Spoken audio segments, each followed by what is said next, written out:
look what I got. MeatStick 5. Yet another meat probe to add to the arsenal. So let's do a little unboxing, shall we? So there's 6 sensors in this bad boy. A few other ones out there have them as well, but there's 6 sensors. So it's dishwasher safe, 50 plus hours of battery life on one full charge, which we'll give that a little try out.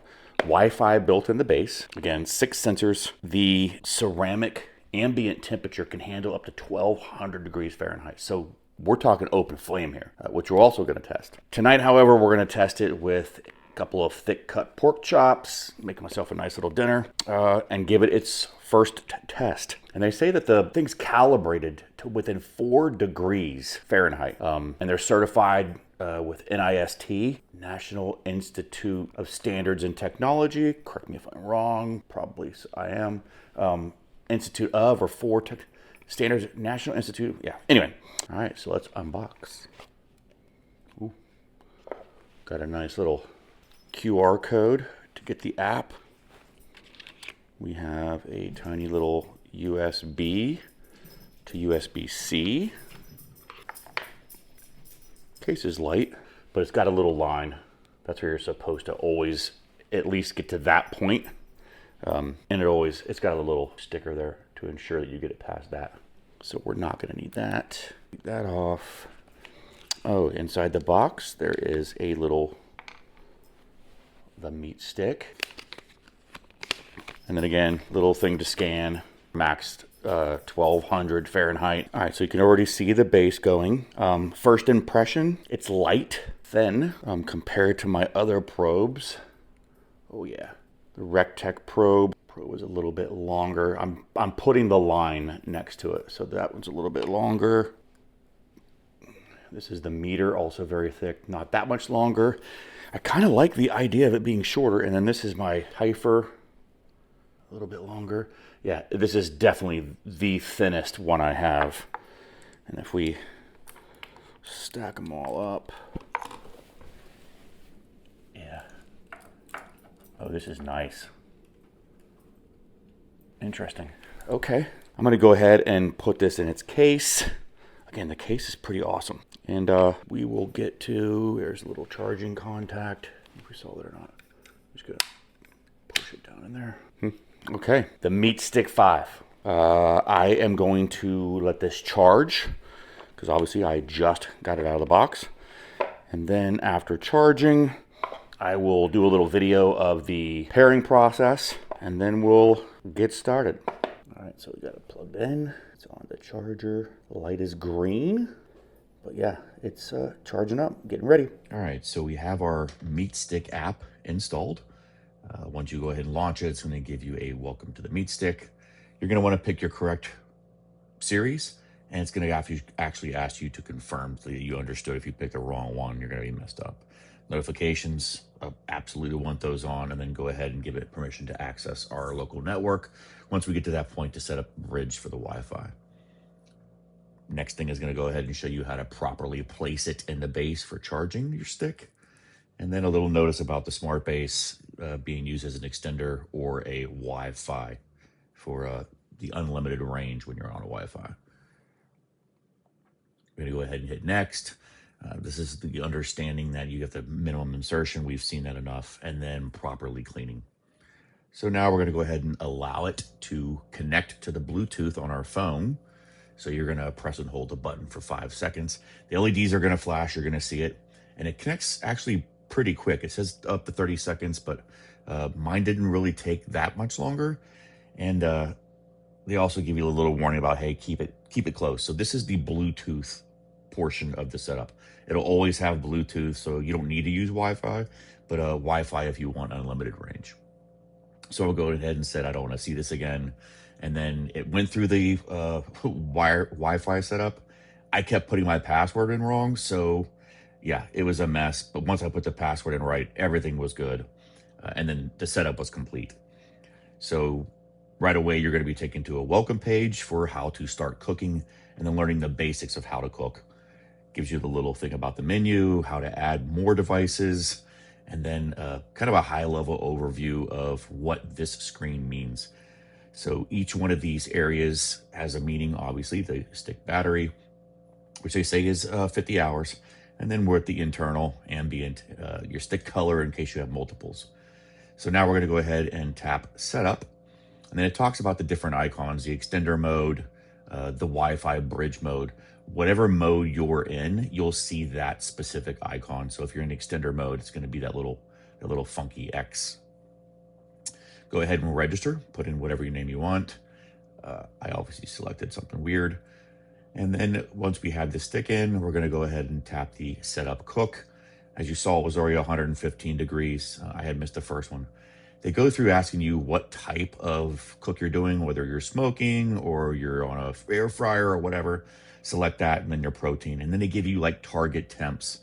In my case, I selected medium rare, and I actually brought it down below because I knew I was going to be searing this off, and I wanted to get the target eventually after searing up to about 135. Now you can actually go in and adjust your temperature alerts.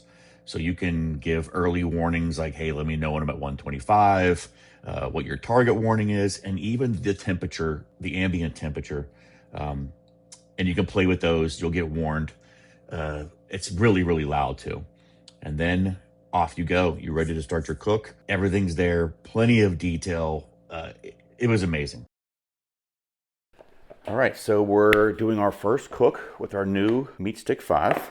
We are making pork chop. We're going to put that on a bed of mizuna. I thought it was just plain old mustard greens, but apparently it's not. More like an Asian green. So I'm gonna throw this on the smoker for a while, and then we're gonna bring it in. We're gonna sear it in cast iron, and then I'm gonna make a little sauce, and we're gonna make a little dinner.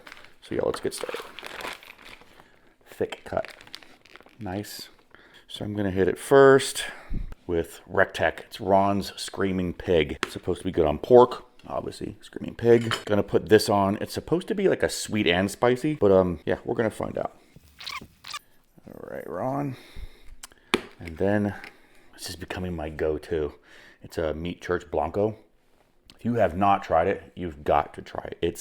It's amazing. It's very light, so you can kind of, I know one of my buddies, when he saw me seasoning chicken breast with this, he was like, holy shit, you're putting a lot on there. But it's not, I mean, it does look like a lot, but it's really not. It's really not at all. All right, and then again, get the board, hit that another little hit.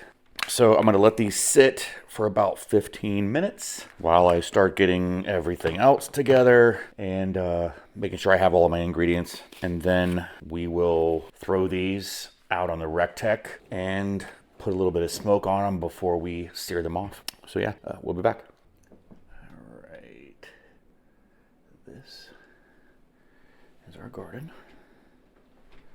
And this is the mizuna.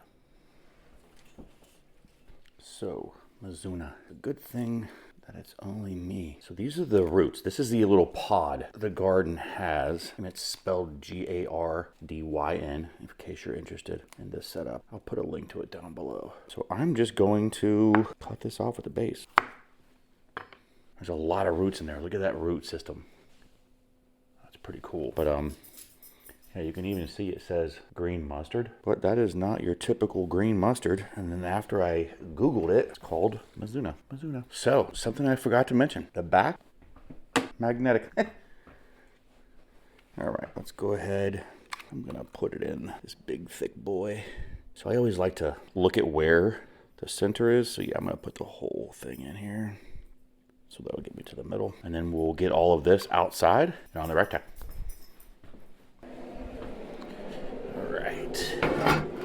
Base.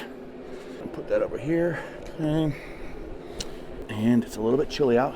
It was 80 degrees here yesterday in Pittsburgh, and today it's snowing and 34 degrees. So here we go. Our first cook.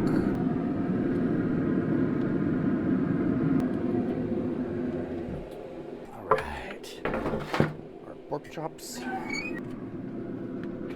Probe, doing awesome. Letting me know how my grill is going.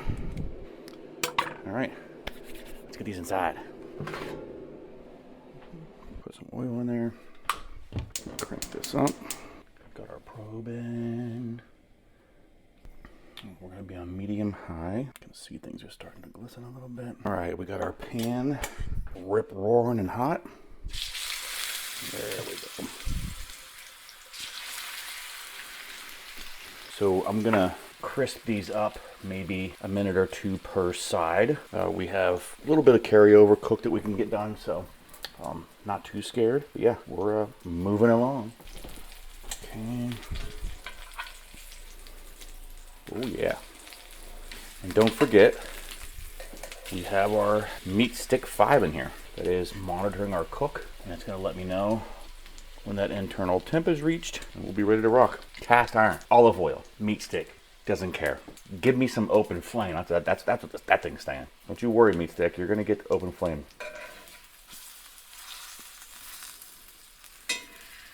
These edges.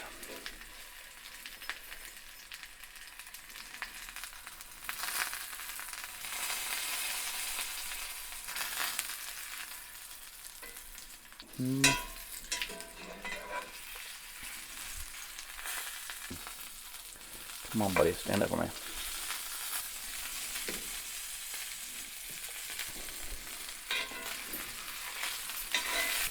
So we're going to turn the heat down on low,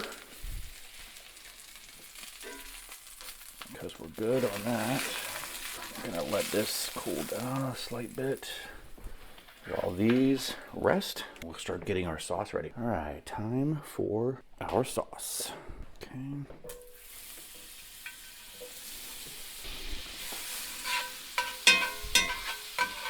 I also cut up some garlic we're gonna add. Just gonna help deglaze this a little bit.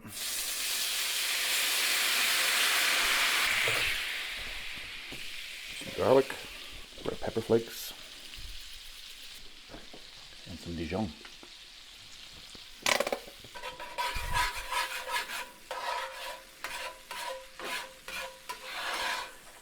So you could also add some white wine to help with this deglaze, but I drink it all. I want it to thicken up a little bit, but not too much. We also have our salt, pepper, garlic.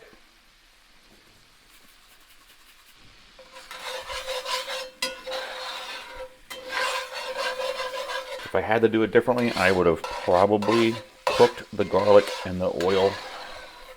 Maybe added a little bit of oil because there wasn't a lot in there. Gonna add a little bit of lemon juice. We're almost ready to call this done. Yum. Smells really good too. That Dijon.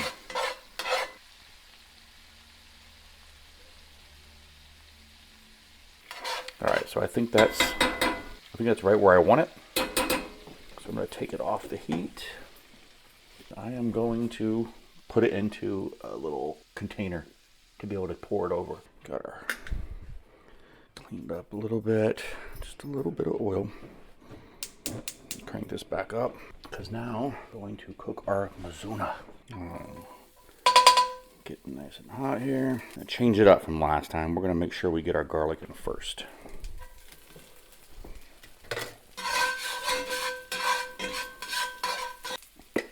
Red pepper flakes. And our mizuna. Probably should cut that off. And again, this is not going to take long. You don't want it like crazy, but hit it with a little bit more olive oil.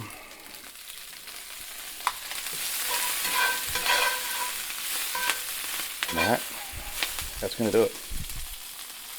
Don't want it any more cooked than that. I'm going to take this off the heat and get it plated. All right. Let's put down our in here.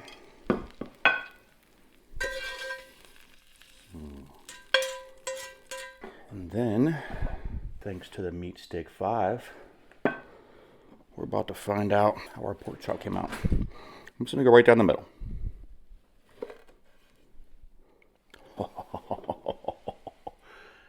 Dude, that is perfect. For me, maybe not for you, that to me is perfect.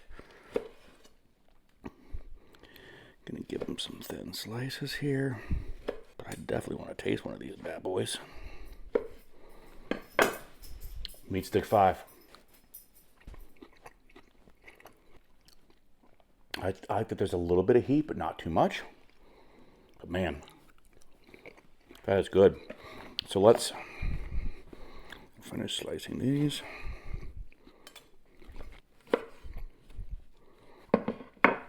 So I also got a little bit of cilantro, just because I love cilantro on everything. Some green onion.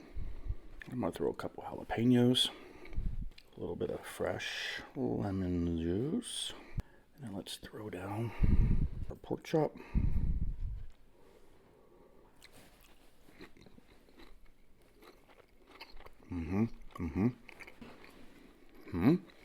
But can't forget that work we put in for our sauce.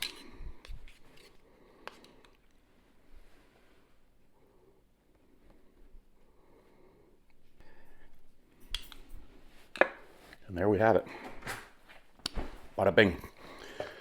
MeatStick rocked in the smoker. Did awesome. We figured out some stuff. The setup was easier than I made it look. Couple mistakes on my part with the Wi-Fi not connecting and not really knowing the MeatStick 5 yet. But I'm gonna get to know this bad boy. Can't wait to throw it over a rotisserie fire, the grill, obviously another smoke, maybe the air fryer. We're gonna get crazy. So yeah, that's it. Going to enjoy my dinner and let's fire it up.